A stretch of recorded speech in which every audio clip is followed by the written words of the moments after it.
Hello, this is Anvati. Welcome to the news with NDTV. It's Friday, June 27th, and coming up in today's episode, Thackeray cousins reunite against alleged Hindi imposition. Law student allegedly gang raped in Kolkata College. National Commission for Women seeks report. Congress rips into RSS for not accepting constitution, and Israel accepts it planned on killing Iran's supreme leader Ayatollah Ali Kamni.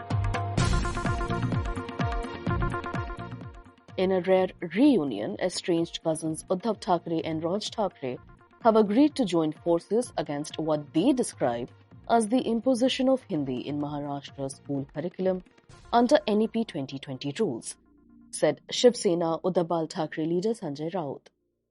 After days of parallel announcements, Shiv Sena UBT and Maharashtra Navnirman Sena will now lead a joint march in Mumbai to oppose the state government's three-language formula, which includes Hindi as a third language for primary school students.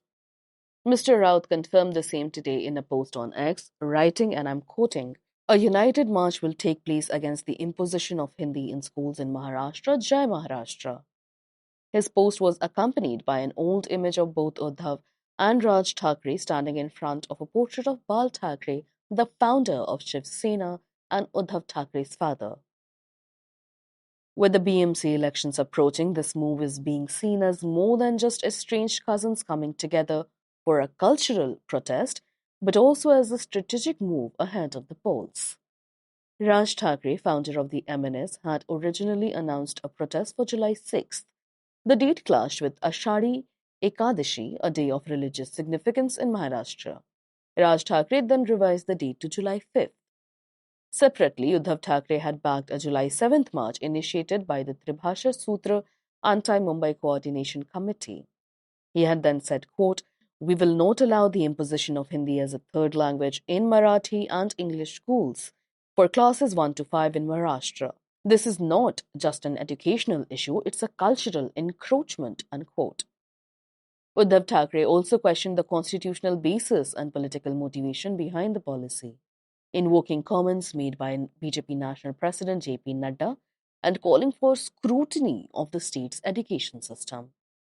Speaking on behalf of the next generation of Thackeray legacy, Shiv Sena UBT leader Aditya Thackeray, Uddhav Thackeray's son, said, and I'm quoting, "No language should be forced. What we have been learning should be continued. Education should be enhanced but not burdened. Why only Hindi? Why not improve what's already in place, rather than adding to the load," unquote. Veteran political leader and Nationalist Congress Party Sharad Chand Pawar's chief, Sharad Pawar, echoed similar views recently. This is a quote from his statement. "My view is that Hindi should not be made compulsory in primary education. There is no issue with children learning Hindi after class 5. But we must analyze how many languages a child of a certain age can realistically learn and what linguistic burden that places on them." However, the centre as well as its ruling alliance Mahayuti in Maharashtra maintains there is no such thing as an imposition. State Culture and IT Minister Ashish Shelar earlier this week claimed that there is no compulsion to learn Hindi and that Marathi remains the only compulsory language in the state. Quote, "There is discussion about it in society which is welcoming. Some are protesting, even that is their right," said Mr. Shelar, then added that opposition was creating an environment of misinformation.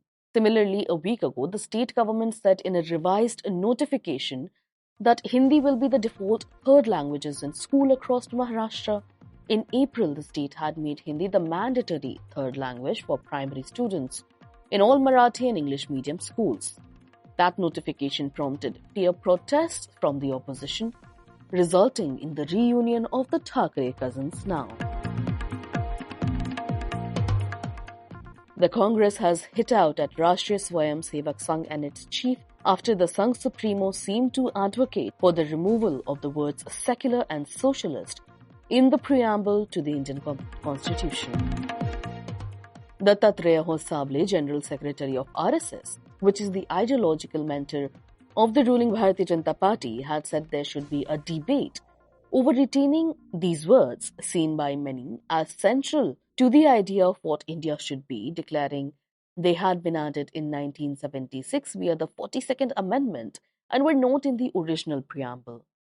He went on to suggest that this was a deviation from the constitution envisioned by Dr. B.R. Ambedkar. The Congress Comms chief, Jairam Ramesh, responded on X this morning by slamming the RSS for having never accepted the constitution and having attacked its founding fathers, including Dr. B.R. Ambedkar and former Prime Minister Jawaharlal Nehru. It also claimed a deliberate assault on the soul of the constitution and a long-standing conspiracy to dismantle Dr. B.R. Ambedkar's vision for a just, inclusive, and democratic India. Quote, in the RSS's own words, the constitution was not inspired by Manusmriti, Mr. Ramesh said, referring to a second-century legal text and its controversial caste and gender-based provisions. Then he continued to write, quote, the RSS and BJP have repeatedly given the call for a new constitution. This was Prime Minister Narendra Modi's campaign cry for the 2024 Lok Sabha election. The people decisively rejected this cry, yet demands for changing the basic structure of the constitution continue. The Chief Justice of India himself delivered a judgment on November 25, 2024 on the issue now being raised by the leading RSS functionary. Would it be asking too much to request him to take the trouble to read it? The Congress leader included a sarcastic note. Mr. Ramesh was referring to a judgment in which then Chief Justice Sanjeev Kumar noted that a number of the top court's decisions, including the landmark 1973 case of Nanda Bharti and 1994 S.R. Bommai cases, had observed that secularism is a basic feature of the Constitution. The Chief Justice-led bench also pointed out that to the 1994 R.C. Podel case to explain that although the term secular was not in the Constitution earlier, it essentially represents the nation's commitment to treat persons of all faiths equally and without discrimination. Perhaps more significantly, the court also observed the original text of the preamble, i.e., equality of status and opportunity, individual dignity, read alongside justice, social, economic, political, and liberty of thought, expression, belief, faith reflect this secular ethos. The court similarly defended socialist in the preamble. Its interpretation, it said, quote, should not be restricted to the economic policies of the government. Rather, socialist denotes the state's committee to be a welfare state, ensuring equality of opportunity and social justice. Quote, in the Indian framework, socialism embodies the principle of economic and social justice, wherein the state ensures no citizen is disadvantaged due to economic or social circumstances. The word socialism reflects the goal of economic and social upliftment. The court also pointed out the writ petitions it was ruling on had been filed first in 2020, 4 years after the words socialist and secular became integral to the preamble, and had made the petitioners ask particularly questionable. Quote, these terms have achieved widespread acceptance, with their meanings understood by we the people of India without any semblance of doubt, the court had said, noting also the terms have not restricted nor impeded legislations or policy pursued by elected governments.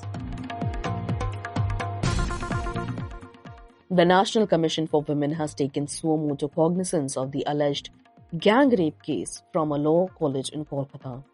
In a statement released earlier today, Chairperson Vijaya Rahatkar has written to the Commissioner of Police Kolkata, expressing deep concern and directing immediate, time-bound investigation under the relevant provisions of Bharatiya Nyaya Samhita. She has also stressed the need to extend full medical, psychological and legal assistance to the victim. The shocking incident was reported from Kolkata, where a law student was allegedly gang-raped within the college premises by 2 current students and a former student. The Commission has sought detailed action taken report within 3 days. 3 people have been arrested for the alleged gang rape of a law student in Kolkata's Kasbah neighborhood, which reportedly took place on the college campus on Wednesday between 7:30 p.m. and 8:50 p.m. Among the 3 arrested are 2 students and 1 college staffer. Kolkata Mayor Firhad Hakim told reporters he had not been briefed about this very serious incident and said, quote, I will speak to the police and then address the media. But unfortunately for Mr. Hakim, the ruling Trinamool Congress as well, the opposition Bharatiya Janata Party has already attacked. In a post on X, Amit Malviya tore into Chief Minister Mamata Banerjee and the Trinamool, sharing a Bengali news report writing, quote, horrific, a female law student was gang raped inside a law college in Kasbah a suburb of Kolkata, on June 25th by a former student and 2 college staff members, unquote.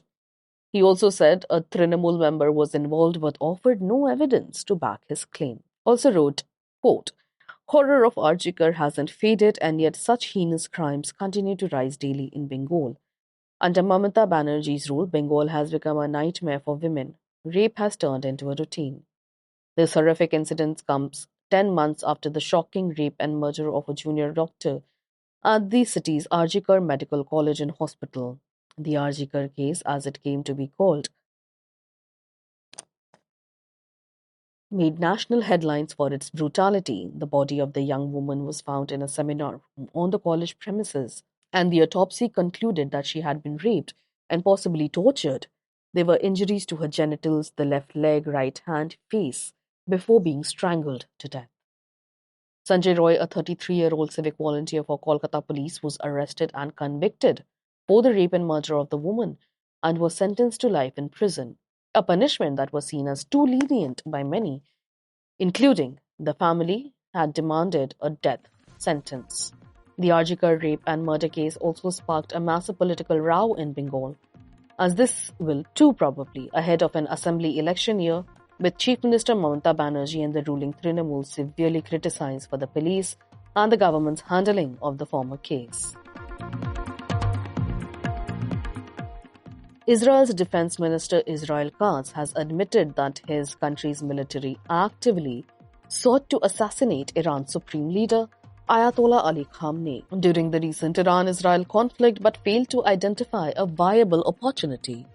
Speaking in a series of primetime interviews across 3 major Israeli broadcasters, including the state-run Khan, Mr. Katz disclosed new details about Israel's war strategy and acknowledged the assassination plan was called off after Kamni went into hiding. Quote, if he had been in our sights, we would have taken him out, Mr. Katz told Channel 13. We searched a lot, he added. In his remarks to Khan, Mr. Katz claimed that Ayatollah Khamenei had quickly retreated into a bunker, severing communication with top military commanders.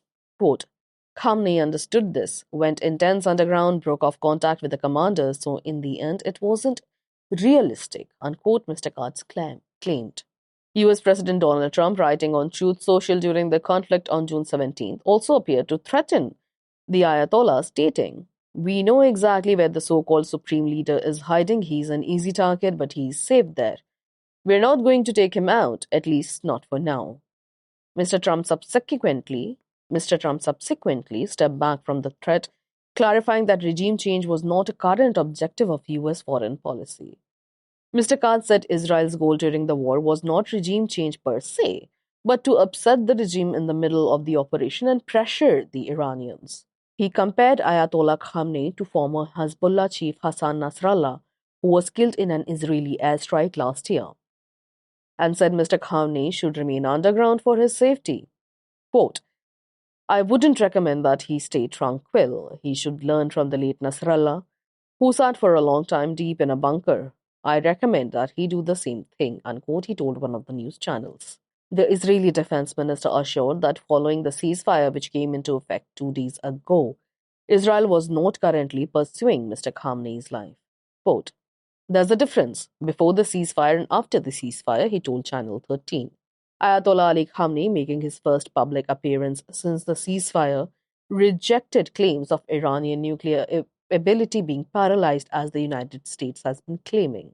He claimed that the strikes caused nothing significant to Iran's nuclear infrastructure and dismissed US claims as exaggeration. Quote, the US president exaggerated events in unusual ways, he said. It turned out that he needed this exaggeration. He also declared Iran victorious in the conflict and praised the Islamic Republic's missile retaliation. Quote, the Islamic Republic won and in retaliation dealt with severe slap to the face of America. Iran's retaliatory strikes killed 28 Israelis, according to the Israeli government. Israeli military strikes, by contrast, killed at least 627 civilians in Iran, according to the Iranian Health Ministry. That's all for today. You are listening to the news with NDTV, your daily newspaper and TV bulletin wrapped in a compact podcast. If you want to catch up with the day's events in a hurry, Do remember to subscribe to the News with NDTV on Apple, Spotify, and the NDTV News app. This is your host Anviti, signing off.